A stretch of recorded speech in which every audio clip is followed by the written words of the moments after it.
Vous disiez très justement que l'ordre mondial ne suit pas l'organisation traditionnelle de nos États. Mais j'ai envie de dire aussi, Monsieur le Président, et vous êtes un intellectuel, je suis sûr que vous certainement aurez une réflexion à faire sur ce que je veux dire, c'est que moi je suis né après les indépendances. Mon président d'ailleurs, qui est votre ami, je lui transmettrai votre bonjour. Et nous avons une perception différente, je le pense, de voilà, celle de nos pères, PIRES, et de nos grands-pères. Et nous avons le sentiment très souvent qu'il n'y a pas cette réciprocité qui nous vient du Nord et qu'il n'y a pas un renouvellement de la pensée et de la vision et de l'œil qu'on porte sur l'Afrique. Peut-être que l'Afrique ne fait pas un travail de public relations intense comme elle devrait le faire, mais la question de la fertilité, par exemple, et ce que disait tout à l'heure, je crois que notre ami du Portugal, c'est que l'impression devient la réalité. Mais je ne pense pas qu'il y ait une relation scientifique établie entre la fertilité des femmes africaines et l'effet de serre mondial.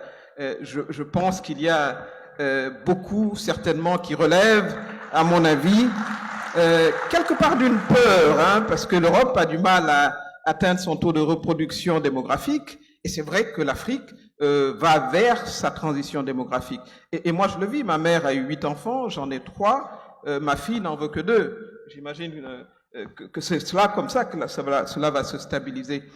Donc je ne crois pas vraiment que les femmes africaines soient coupables, disons, du réchauffement de la planète, même si, bien évidemment, la question de la santé de la reproduction se pose et des progrès sont en train d'être faits et ils doivent être accompagnés.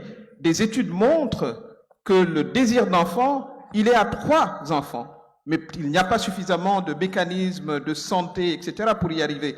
Et ce qui va permettre d'y arriver, c'est l'intensification de la scolarisation des filles, c'est le maintien des filles à l'école, c'est les perspectives également économiques pour les femmes. Et ça, je tenais à faire ce plaidoyer, parce qu'il est important que le regard change en direction de l'Afrique, parce que les décideurs, d'abord, ils sont plus jeunes, et on voudrait également entretenir une relation qui soit une relation différente et qui soit moins cliché et qui ne soit pas validée d'ailleurs par des éléments scientifiques. Ça, je voulais le dire, mais nous restons évidemment très ouverts au partenariat économique avec nos amis traditionnels. La France en est une, je parle le français, je ne parle pas l'allemand, c'est parce qu'il y a une relation historique forte.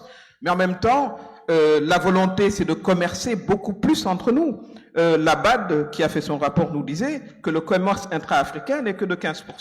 Et il a même légèrement reculé, il était à 20%.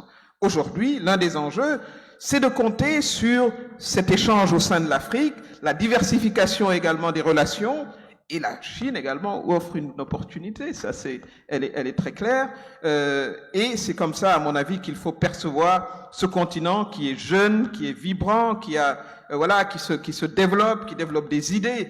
La première puissance économique, mais c'est le Nigeria encore une fois, mais qui a beaucoup de problèmes. Lagos, c'est clair, quand vous y arrivez, ça paraît chaotique, mais la réponse a été Abuja, quand vous voyez que c'est plus organisé. Et c'est comme ça qu'on va y aller, et nous avons ce fort sentiment d'afro-optimisme que nous pouvons y arriver. Monsieur le Premier ministre.